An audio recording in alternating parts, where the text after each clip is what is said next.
Salut à tous, cette vidéo va être l'occasion pour nous de retravailler sur tout ce qui concerne la ligne de commande Cisco et ce sera aussi l'occasion de rebalayer un petit peu les différents concepts réseau parce qu'on va construire ensemble un réseau assez conséquent qui va nous permettre de rebalayer un petit peu tous les concepts et toutes les couches du modèle OSI en se basant sur l'utilisation de paquets de traceurs. Donc ce que je vous invite à faire, moi, c'est à faire les actions en même temps que moi. Donc cette vidéo va être subdivisée en différentes sections. Donc je vous invite à les suivre au fur et à mesure pour arriver au même résultat que moi à la fin. C'est parti. La première chose, un petit rappel au niveau de la navigation et l'utilisation de paquets de traceurs. Tout d'abord, la plupart des actions vont se passer ici en bas où vous avez le petit cartouche ici qui permet d'ajouter différents composants. Donc c'est regroupé, les différentes catégories sont en haut et les différents appareils sont en bas. Là par exemple je suis dans Network Device, je peux choisir routeur, switch, hubs, wireless device, security ou one emulation. Si je vais ici dans end device pour équipement final, je peux donc ici choisir PC, end device, home, smart city, industrial. Une fois que vous avez choisi la sous-catégorie, tout ce que vous voyez ici peut être utilisé dans votre infrastructure. On dépose un équipement tout simplement en maintenant le clic et en le déposant. Là ici par exemple j'ai posé un PC. Ensuite les autres boutons intéressants ça va être là-haut. Donc celui-ci qui me permet de sélectionner un ou plusieurs PC. Celui-ci qui va me permettre d'inspecter la table ARP par exemple ou le statut des ports. Et enfin le dernier qui est celui-ci qui va me permettre de supprimer un composant. Attention quand vous supprimez, pensez bien à recliquer sur le bouton de sélection, sinon tout ce que vous allez cliquer va être supprimé immédiatement. Donc bien penser à recliquer sur le bouton de sélection. Et bien sûr, le plus important, la sauvegarde. Je vous conseille de sauvegarder régulièrement votre travail parce que comme tout logiciel, paquet de traceurs, ça arrive qui plante. Et si vous êtes en train de travailler sur une grosse infrastructure, ça peut être assez embêtant. On va passer maintenant à la construction de notre infrastructure. On va commencer assez simplement en posant déjà un PC que je vais nommer ici, bon, nos PC, hein, très bien, je vais les garder PC. Hein. Quand on pose un PC, donc on peut cliquer dessus, c'est ce qui s'est passé là malencontreusement, vous avez, hop, je vais agrandir, l'unité centrale ici. Vous avez le bouton marche-arrêt, vous avez absolument tout ce que vous voulez et vous pouvez changer les différents composants, mettre du Wi-Fi, mettre autre chose, on verra plus tard comment on fait ça. Le plus important c'est que vous avez ici un onglet qui s'appelle Desktop qui simule en fait un bureau d'un PC. Donc vous pouvez gérer la configuration IP grâce à ceci par exemple, ou encore le terminal, ainsi que la ligne de commande. Alors petit point sur ces deux choses-là, c'est des deux choses différentes. Hein. La ligne de commande, c'est la ligne de commande interne au PC, comme il peut y avoir sur mon poste par exemple le CMD. Hein. Alors que le terminal, ça va vraiment être pour se connecter à un équipement Cisco pour pouvoir manipuler sa ligne de commande à lui. Donc ça c'est au niveau de mon PC. Forcément un PC tout seul, bah, je ne vais pas pouvoir faire grand chose avec, donc je vais venir ici Network Device et je vais positionner un switch. Donc je vous conseille de prendre le 2960, c'est un des plus, on va dire un des plus courants. Hop. Une fois que mon switch est posé, je vais devoir le connecter. Donc les connexions, c'est le petit éclair qu'il y a ici. Après, vous avez différents types de connexions. Le câble en arc de cercle bleu ciel ici, c'est le câble console. Il va donc permettre de relier un port RS232, un port série, tel que celui-ci que vous voyez à l'écran. Donc ce sont des ports série, généralement vous les avez à l'arrière des PC. Attention toutefois, ces ports série là deviennent de plus en plus rares sur les tours, ce qui fait qu'il faut passer par un adaptateur. Ce port série là, de l'autre côté, il va être relié à un port console grâce à ce que Cisco appelle un câble inversé, tel que celui-ci. Donc d'un côté, vous avez le fameux RS232 que l'on appelle aussi DB9. Pourquoi 9? Parce qu'il a 9 broches. Ah, et de l'autre côté, vous avez un connecteur RJ45 qui est le connecteur par défaut console des équipements Cisco. Donc, si on en revient à notre paquet de traceur, ce petit câble-là va permettre de connecter le PC sur le câble RS232 au switch, par exemple, pour pouvoir manipuler le switch. Donc, c'est ce que nous allons faire tout de suite. Sur mon câble, je vais venir ici cliquer sur mon PC, je vais choisir RS232, et de l'autre côté, sur mon switch, je vais choisir la console. Mon câble est connecté, je peux donc manipuler le switch à partir de la console. Alors, petite parenthèse, la console du switch est disponible directement si je clique dessus et que j'appuie sur l'onglet CLI. Ça revient exactement au même, mais on va se mettre dans un environnement, on va dire, réel. On va le faire à partir du PC, donc je clique sur le PC. Terminal. Ici, je laisse les valeurs par défaut qui sont les valeurs par défaut pour la connexion aux équipements Cisco. Attention, pour certains équipements, il peut arriver que la fréquence, les bits par seconde, soit plus élevée. Donc nous, on garde 9600 et on y va. Donc là, je suis sur la CLI de Cisco, sur mon switch. Sur le switch, plusieurs choses à faire. La première chose à faire, c'est déjà de donner un nom d'hôte au switch. Ça va permettre de savoir sur quel périphérique on travaille. Là, j'en ai qu'un, vous allez me dire. Mais lorsque vous en avez plusieurs, c'est très important, et surtout quand vous prenez la main à distance dessus, de s'assurer que vous êtes sur le bon switch. Si vous êtes en train de manipuler un switch et de modifier considérablement sa configuration alors que vous n'êtes pas sur le bon, ça peut vous créer quelques problèmes. Ensuite, on va sécuriser l'accès au périphérique. Ça, c'est très important. On va configurer des mots de passe pour l'accès console, c'est-à-dire si quelqu'un se branche, comme nous venons de le faire, au port console du switch. Pour le mode d'exécution privilégié, iOS étant un système en modèle hiérarchique, il y a plusieurs modes, nous y reviendrons après. Et pour arriver dans les modes dans lesquels on va pouvoir configurer, on va sécuriser l'accès à ce mode-là pour qu'il n'y ait pas n'importe qui puisse configurer votre appareil. Et ensuite, pour les lignes VTY, ça aussi, on fera une petite parenthèse, mais en gros, les lignes VTY, ce sont les lignes qui vont vous permettre d'accéder à votre switch par le biais du réseau. Ici, on a mis un câble console, on est donc hors réseau. Mais les lignes VTY vont permettre d'y accéder par le réseau. Et là encore, bien entendu, il va falloir les sécuriser pour éviter que n'importe qui puisse se connecter par le biais du réseau. Ensuite, on va chiffrer tous ces mots de passe parce qu'iOS stocke les mots de passe en clair dans la configuration, donc on va chiffrer tous ces mots de passe là pour éviter qu'ils ne soient en clair.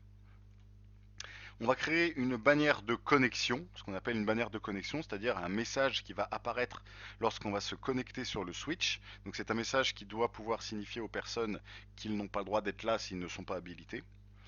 Enregistrer la configuration, donc ça je l'ai mis ici, enregistrer la configuration, mais on le verra, autant le faire le maximum de fois possible. Attention, si la configuration n'est pas enregistrée, tout ce que vous avez fait sur votre switch peut être perdu en cas de coupure de courant. Donc c'est très important d'enregistrer la configuration presque à chaque fois qu'on change quelque chose. Enfin, assigner une adresse IP à l'interface SVI pour l'accès distant. Et ensuite, on pourra faire les vérifications des adresses IP des autres, des adresses IP du switch, et un test de connectivité avec la commande ping. Donc, allons-y. De retour donc sur notre switch, je vais appuyer sur la touche entrée, j'arrive sur ce qu'on appelle l'invite de commande, où c'est écrit switch avec la petite flèche, comme ceci. Comme je vous ai dit, Cisco iOS est un système d'exploitation en modèle hiérarchique. Ça veut dire que chaque mode va avoir une utilisation particulière. Ici, nous sommes dans ce qu'on appelle le mode utilisateur. Ici, je vais pouvoir faire différentes commandes, on va dire, de visualisation ou des premières commandes de troubleshooting, mais pas grand-chose. Ça va vraiment être pour accéder au switch et faire deux trois petites choses pour voir la configuration. Si je veux passer au mode supérieur, qui est le mode d'exécution privilégié, je vais devoir taper la commande Enable.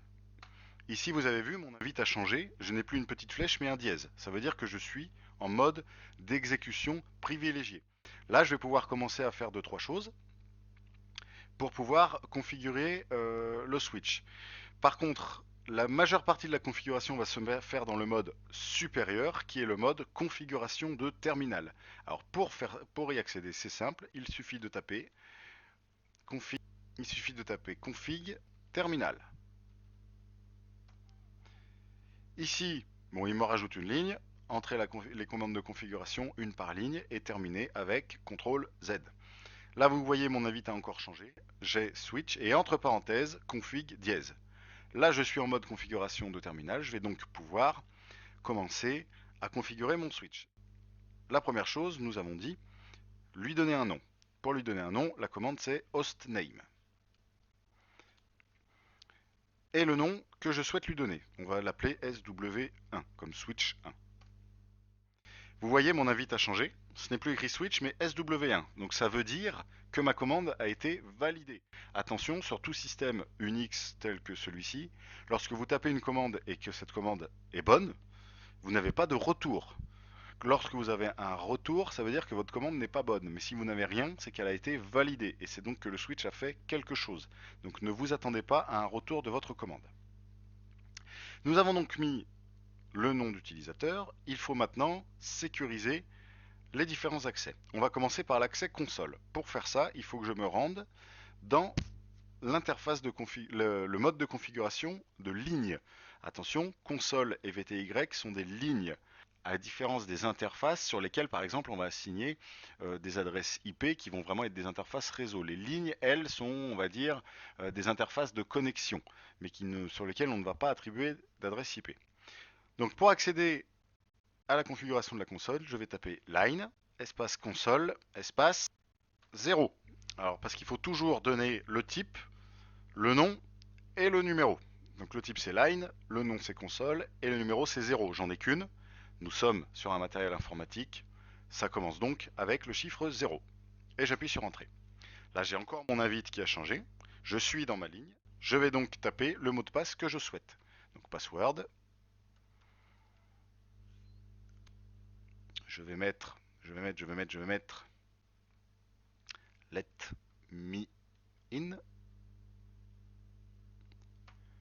Et là, je vais taper la commande login. Cette commande est très importante. Si vous ne la tapez pas et que vous ne la validez pas, ça ne va pas activer le mot de passe.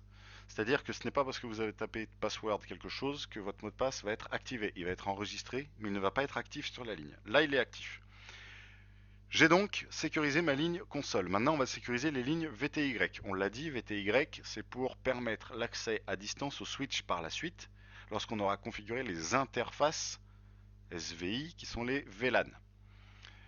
Je vais donc passer en configuration de ligne VTY. Pour cela, comme j'ai fait tout à l'heure avec la console, le type, le nom et le numéro. Donc le type c'est toujours line, le nom c'est VTY et les numéros sur un switch il y en a 16. C'est donc de 0 à 15. Et j'appuie sur entrée. Je suis en configuration de ligne, je vais donc pouvoir taper mon mot de passe, donc password, let me in. Et toujours, attention, login.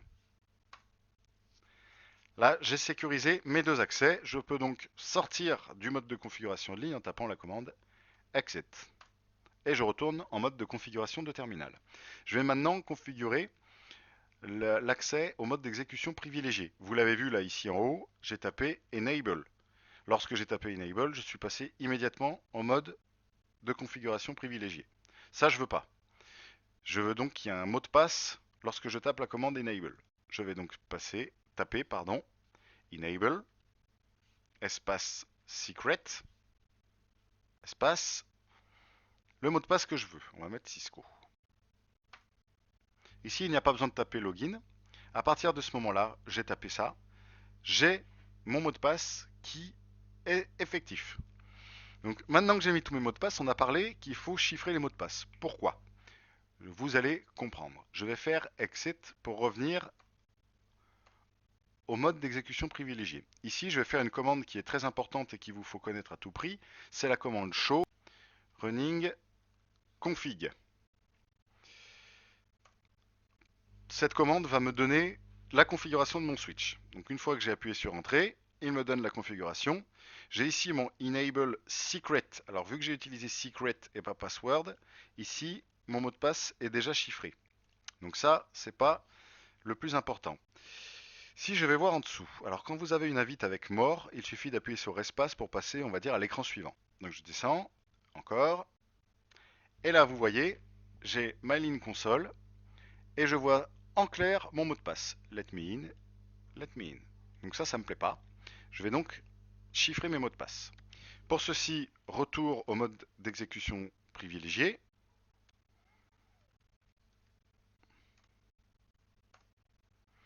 Et je vais taper service password encryption.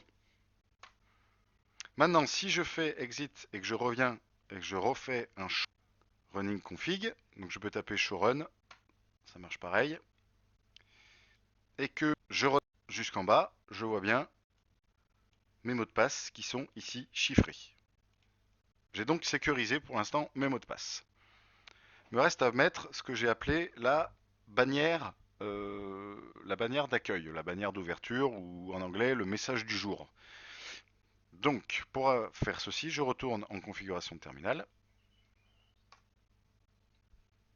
Et là je vais taper banner pour bannière, espace, MOTD pour message of the day, espace.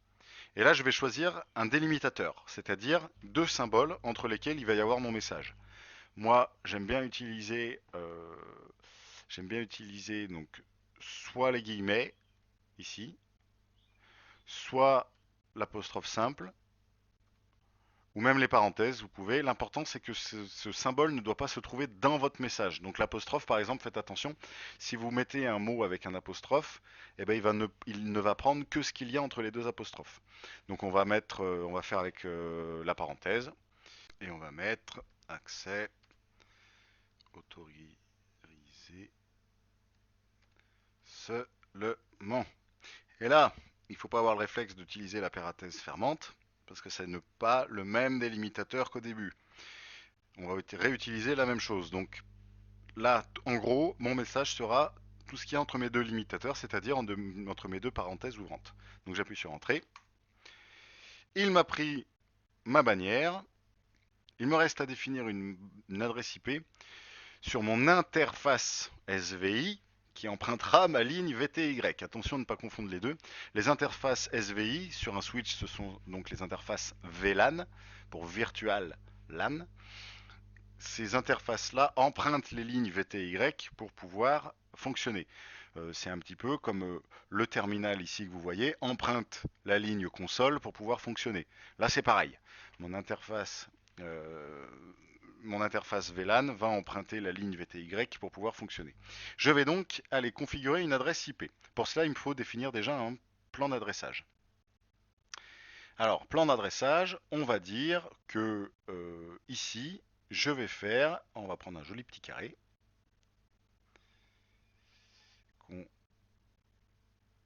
Hop, et on va dire que dans ce réseau-là, je suis en 192.168.10.0/24. On va dire ça. Donc je retourne à ma ligne de commande. Je vais aller en configuration d'interface. Et l'interface par défaut, l'interface SVI par défaut sur tous les switches, sur tous les appareils réseau d'ailleurs, quand on les allume et qu'on n'a pas créé de VLAN, c'est la VLAN 1. Donc je vais taper interface VLAN 1. La IP adresse, alors attention, adresse en anglais prend 2D, 192.168.10, on va mettre 10.2, et le masque, 3 fois 255, qui correspond à /24. Très important lorsqu'on configure une interface sur un switch, c'est la commande no shutdown. Parce que tant que vous ne mettez pas cette commande-là, l'interface ne sera pas allumée. Donc là, vous voyez d'ailleurs, j'ai tapé no shutdown, le switch me répond, interface VLAN 1, change state to up. Donc ça veut dire que l'interface est allumée. Maintenant, je vais revenir au mode d'exécution privilégié en tapant exit. À nouveau exit. Notez que j'aurais pu le faire en tapant directement end, qui permet de revenir de n'importe quel mode au mode d'exécution privilégié. Et là, je vais taper la commande write, qui me permet de sauvegarder ma configuration. J'ai donc mon switch qui est actuellement configuré. Pour le vérifier, je vais pouvoir connecter un câble réseau. Je rappelle ici, c'est un câble console, donc le réseau ne passe pas par ce câble-là. Je vais devoir prendre un câble réseau. Donc les câbles réseau RJ, ce sont ces deux-là. Les câbles droits, ligne pleine, et les câbles croisés pour ligne en tiret. Alors pour rappel, un câble droit s'utilise lorsqu'on connecte deux appareils différents. Un câble croisé s'utilise lorsqu'on connecte deux appareils identiques. Donc ici j'ai deux appareils différents, un PC, un switch, je prends un câble droit. Je viens le mettre sur Fast Ethernet 0 et sur le switch, je vais le mettre sur Fast Ethernet 0.1, mettons. Allons-y. Donc là, on va attendre que mon switch se réveille. C'est devenu vert. On va pouvoir ouvrir le PC et aller sur desktop et configurer une adresse IP. Toujours dans le même réseau, bien entendu. Donc on va dire .10.10. Mettons, le masque, il apparaît automatiquement. Pour l'instant, je n'ai pas de passerelle et je n'ai pas de serveur DNS. Donc tout ceci, je le laisse comme ceci. Je ferme. Je vais ouvrir ma ligne de commande et je vais faire un ping vers mon switch qui est en 10.2. Alors attention au ping dans Packet Tracer, le premier ping est toujours dans les choux. Mais, comme vous pouvez le constater, les autres pings fonctionnent. Donc ça veut dire que mon réseau fonctionne, au moins jusqu'à la couche 3. Je vais donc pouvoir m'amuser à rajouter par exemple un autre PC. Donc pour rajouter mon autre PC, je vais refermer la fenêtre de mon switch, je vais aller dans Terminaux, End Device, et je vais rajouter un autre PC, on va le mettre ici. Il s'appelle PC2, c'est parfait. Je vais aller connecter, hop, Fast Ethernet, on va dire Fast Ethernet 02. Et je vais bien sûr lui aussi lui attribuer une adresse IP. On va dire 192.168.10.11 par exemple. Avec le masque qui va bien.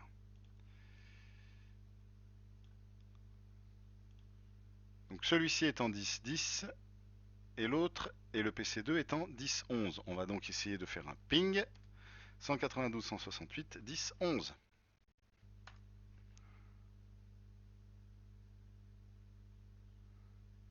Comme d'habitude, le premier est dans les choux. Et les autres fonctionnent. Ça veut dire que mes deux PC sont donc pleinement en capacité de communiquer l'un avec l'autre, au moins jusqu'à la couche 3, et que mon switch fait bien sa commutation comme il doit le faire. Donc maintenant, j'ai un petit réseau, un petit LAN, très sympathique. Et vous allez me dire, eh ben, ce serait bien quand même si on pouvait sortir de ce LAN.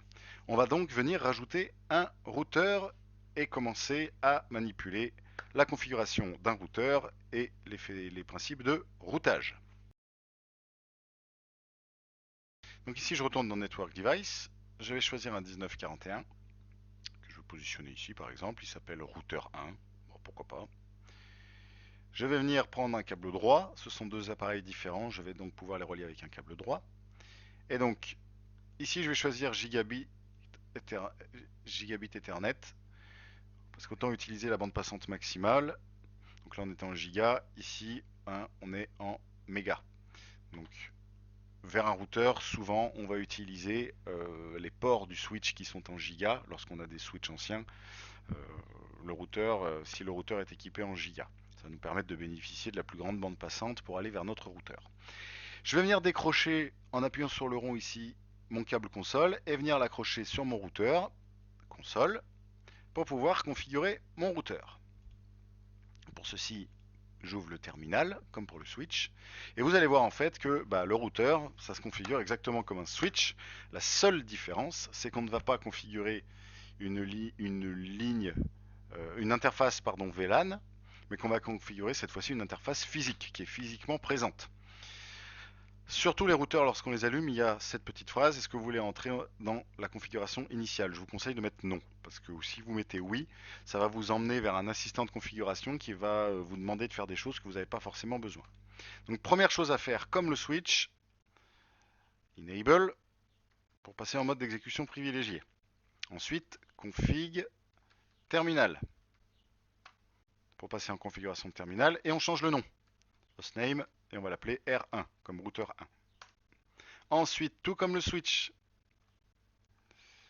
on va sécuriser l'accès à la console. Line console 0. Password, let me in. Login, on n'oublie pas. Ensuite, On sécurise l'accès aux lignes VTY. Alors, sur un switch, c'était 0,15 parce qu'il y avait 16 lignes de disponibles. Sur un routeur, il y en a 6, donc c'est 0,5. Password let me in. Login. Je vais ensuite mettre un mot de passe au mode d'exécution privilégié. Enable secret. On a mis Cisco, on va remettre la même chose. Hein. Bien entendu, dans un environnement de production, on met autre chose. Ensuite, je vais chiffrer tous ces mots de passe. Service password encryption. Je vais mettre une bannière. Banner emotd accès autorisé seulement.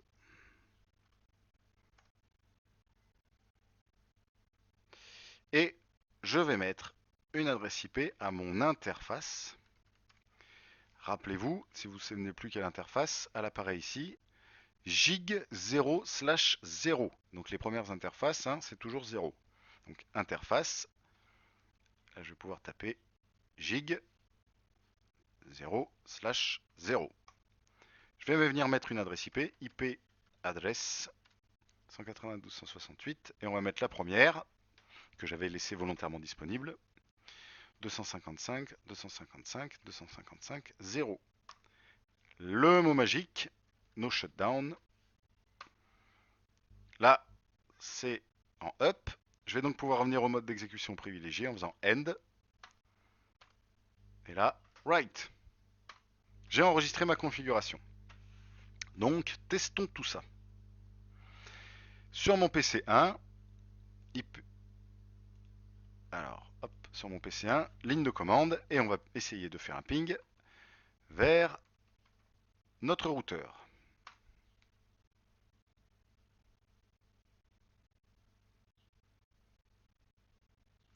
Génial. Mon routeur répond. C'est donc que mon réseau fonctionne au moins jusqu'à la couche 3. On va fermer. Mon routeur est donc ici. Alors si je clique dessus, je vais pouvoir accéder à l'interface entre guillemets à la photo, si on peut dire, physique du routeur. Si je zoome, je peux voir ici que j'ai deux interfaces gigabit Ethernet. Et ben, je vais donc m'amuser entre guillemets à connecter un deuxième routeur.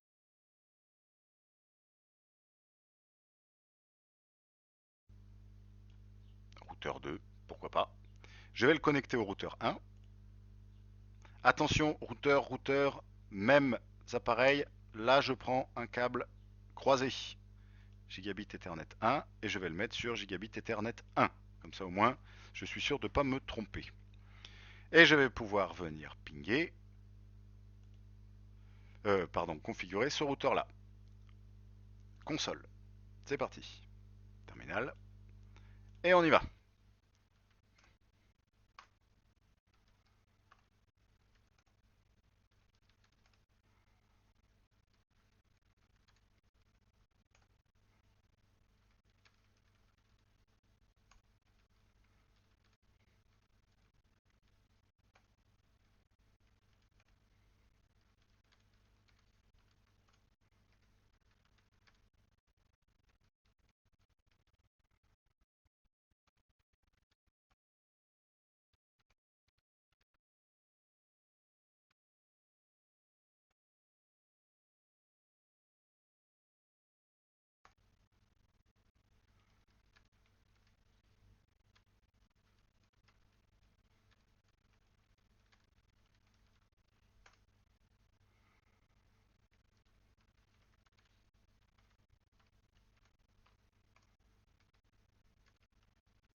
Voilà. Donc là, vous avez un petit résumé des commandes qu'il faut taper. Je vais devoir définir une adresse IP sur l'interface GIG01. Alors, je suis ici en 192.168.10.0.24. Ici, j'ai ce qu'on appelle un interréseau, c'est-à-dire un réseau qui connecte deux routeurs. Je vais réduire ça. Et on va refaire un petit rectangle qui va bien. Hop là. Donc dans ce réseau-là, on va dire que j'utilise l'adresse 10.0.1.0 en slash 30. Alors pourquoi 30? Parce que 30 ne permet de mettre que deux périphériques. Ça tombe bien, j'en ai deux. Donc mon premier routeur va être 10.1 et celui-ci va être 10.2. Je vais donc retourner à mon routeur. IP adresse 10.0.1.2 et le masque 255, 255, 255, 252 qui correspond à un slash 30. Je tape le mot magique, no shut. Alors vous pouvez, sur iOS, je ne l'ai pas dit, mais vous pouvez mettre des commandes réduites. No shut, il va très bien comprendre. Et il me l'allume. Alors, il me l'allume, mais ça reste rouge. Eh bien oui, parce qu'il faut absolument que j'aille configurer l'interface gigabit 01 sur celui-ci aussi. Donc on va prendre le câble console, si j'arrive à virer tout ça. Hop, console, et on revient sur notre PC.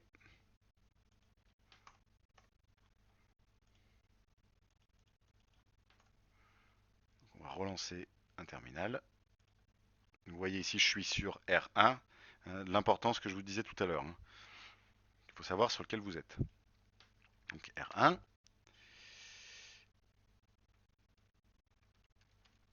Donc interface gigabit 0/1 IP add 10.0.1.1 255, 255, 255, 252 et no shut. Il me dit que c'est up. Je vais donc end, taper la commande end, est très important toujours, write, pour pouvoir enregistrer la configuration. Et idem sur l'autre, où je n'ai pas enregistré, console,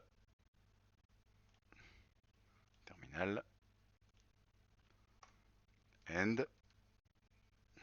D'ailleurs, vous venez de voir, ici d'un seul coup, il m'a mis cette ligne-là. Pourquoi? Parce que de l'autre côté, mon interface s'est allumée.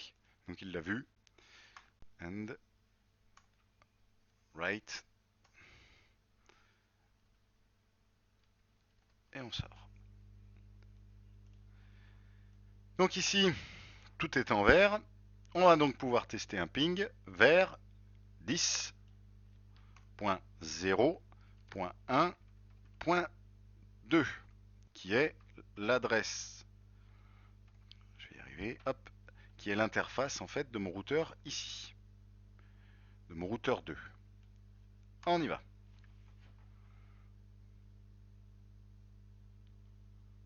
Premier ping dans les choux.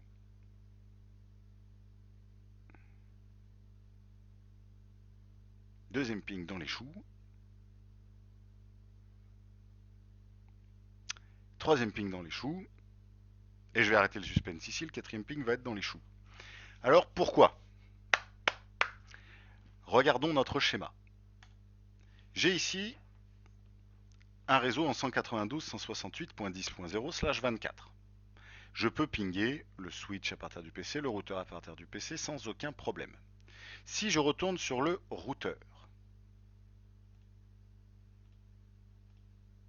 je rouvre mon PC et je fais un terminal. Au passage, vous voyez qu'il me demande bien les mots de passe. Ici, je vais faire show IP route, qui me montre les routes que connaît mon routeur. Il me dit qu'il connaît la route directement connectée 10.0.1.0/30. Alors C veut dire directement connecté. L représente l'interface elle-même, 10.0.1.1.32. Moi, ce qui m'intéresse, c'est la route ici. Il connaît cette route-là et il connaît cette route-là. Pourquoi il connaît ces deux routes? Parce qu'il a une patte dans ce réseau et une patte dans ce réseau. Donc de lui-même, il sait forcément que ces réseaux sont atteignables ici. Très bien. Maintenant, si je fais la même chose sur le routeur 2, que se passe-t-il?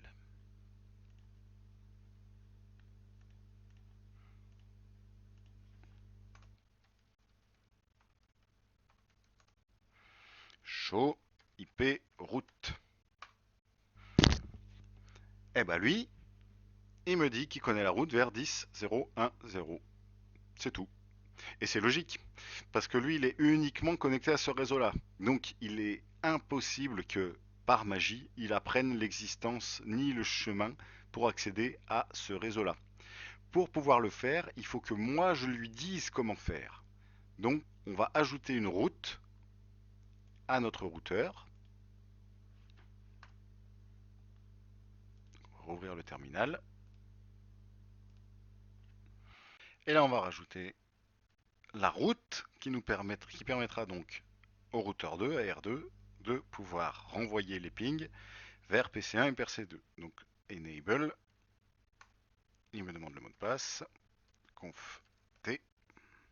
Et là, je vais mettre IP route, le réseau de destination 10.0, le masque du réseau de destination et l'interface, ce qu'on appelle le prochain saut. Le prochain saut, c'est quoi? C'est la prochaine adresse que le routeur va trouver sur sa route. Donc si je suis dans le routeur, je pars d'ici, la prochaine adresse que je trouve, hop, c'est celle-là. Et celle-là, c'est quoi? C'est l'adresse dans ce réseau-là de ce routeur-là. Donc c'est 10.0.1.1. Je fais end. Et là, write.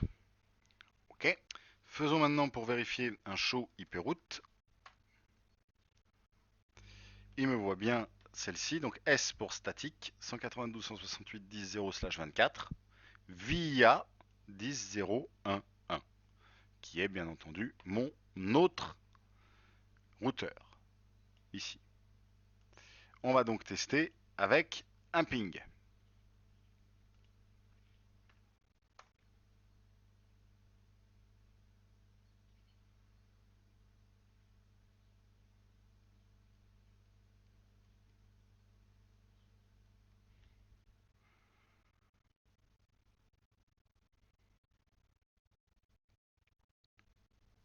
Comme vous pouvez constater, le ping est en train de foirer, pour parler vulgairement.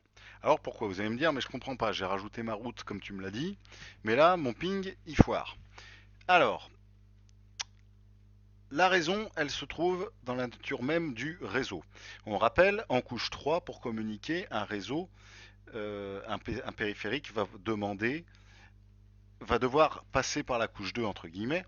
C'est-à-dire que pour communiquer, par exemple, avec 192.168.10.11, il va d'abord faire une demande en disant qui a cette adresse-là pour récupérer l'adresse MAC pour pouvoir communiquer. Là, il s'avère qu'on lui tape une adresse qui n'est pas dans son réseau. Et il va donc, lui, voir que cette adresse ne fait pas partie de son réseau. Il va donc demander l'adresse MAC de la passerelle par défaut. Pour pouvoir sortir de son réseau, il lui faut l'adresse de la passerelle par défaut. Sa passerelle par défaut, c'est quoi? C'est l'interface de son routeur qui est de son côté. Donc ça va être cette interface-là, en 192.168.10.1. Et effectivement, si on retourne dans la configuration IP, ici, je n'ai pas mis de passerelle par défaut. Donc mon PC en fait ne sait pas où l'envoyer. D'ailleurs, ça se voit très bien et c'est l'occasion pour moi de vous montrer l'utilisation de ceci qui est l'onglet simulation. Donc quand vous cliquez dessus, là vous avez tout un tas de filtres et de protocoles. Vous cliquez sur Show All None pour tout virer, Edit Filters et vous prenez ICMP qui est donc le protocole du ping. Vous refermez. Et là, vous allez pouvoir renvoyer un ping. Donc on va faire comme si là on changeait rien, exprès. On peut renvoyer un ping. Vous allez voir apparaître une petite enveloppe ici. Et si vous faites play, vous allez suivre cette enveloppe. Et là, vous allez voir que immédiatement, elle est bloquée, cette enveloppe. Parce qu'il nous manque cette fameuse passerelle par défaut que nous allons rentrer tout de suite, 192.168.10.1. Une fois que j'ai fait ça, je peux renvoyer mon ping. Et là, on est toujours en mode simulation, on va pouvoir faire play.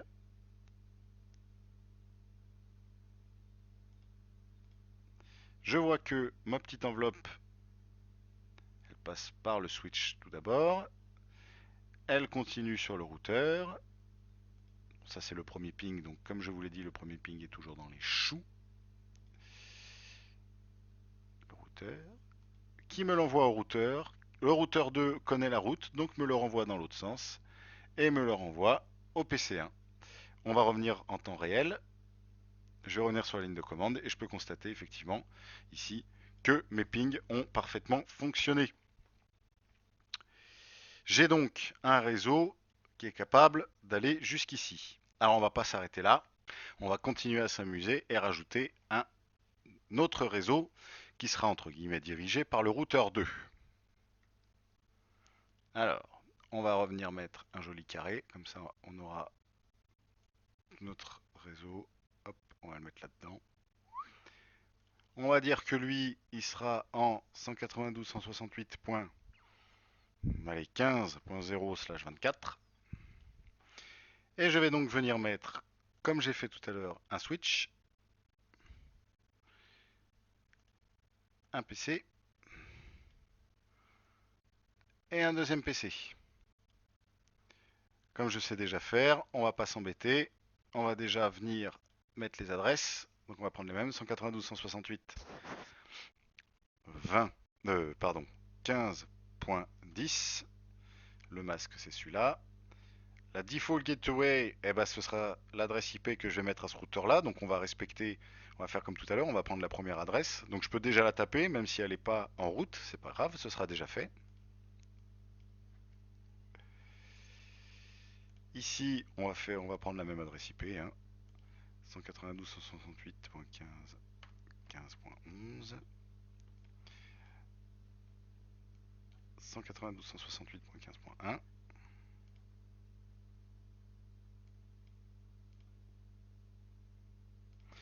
Je connecte tout ça. Fast Ethernet.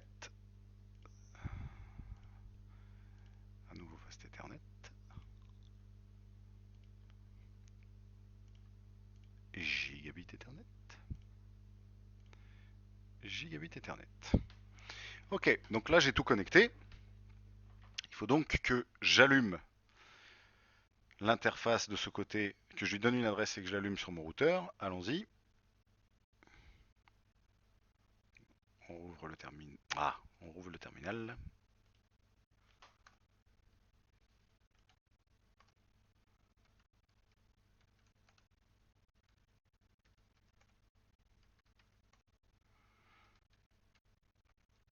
On retourne donc interface. Ce coup-ci, c'est la giga 0/0. Hein. Ici, c'est la 0/0. IP adresse, alors on peut mettre IP add 192.168.15.1 255.255.255.0 et le mot magique no shut. Là, elle est allumée. C'est parfait.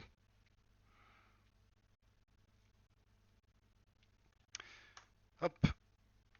Donc end. Et j'enregistre. Right. Mon routeur ici, il est bon. Par contre, je vais utiliser ce PC là, RS232, pour configurer mon switch sur le port console. Allons-y. Terminal. OK. J'arrive sur une interface très propre. Je vais donc retaper les commandes de configuration initiale du switch. C'est parti.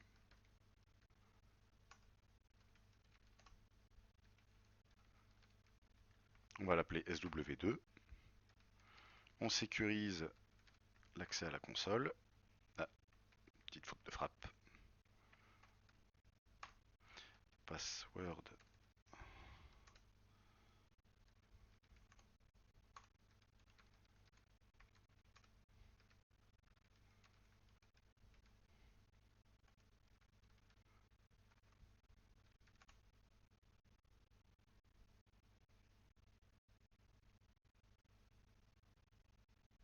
Wow.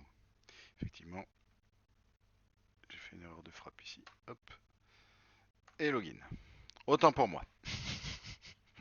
Donc là, en fait, hein, il m'a refusé le login parce que comme j'avais fait une erreur à la commande password, il me dit bah, le login est désactivé tant que password n'est pas mis. Donc là, c'est bon, c'est mis. Allez, on continue. Service enable secret. On a mis Cisco, on va mettre service password encryption.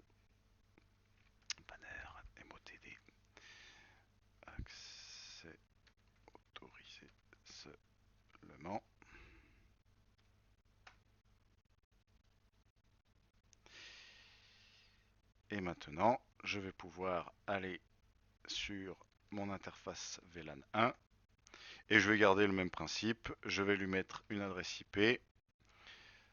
Tout à l'heure j'ai mis 10.2, donc là je vais mettre 15.2. No shut, toujours. And right. Hop là, mon switch 2 est paramétré. On va donc essayer. Je suis sur mon PC 3. Ping 192.168.15.2 qui est mon switch.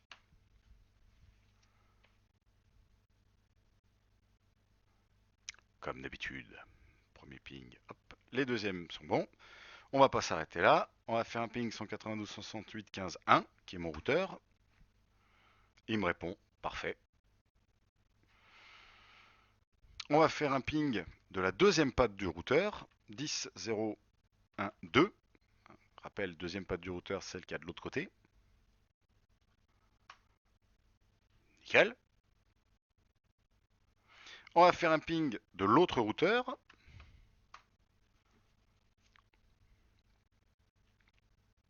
Aïe, ça coince.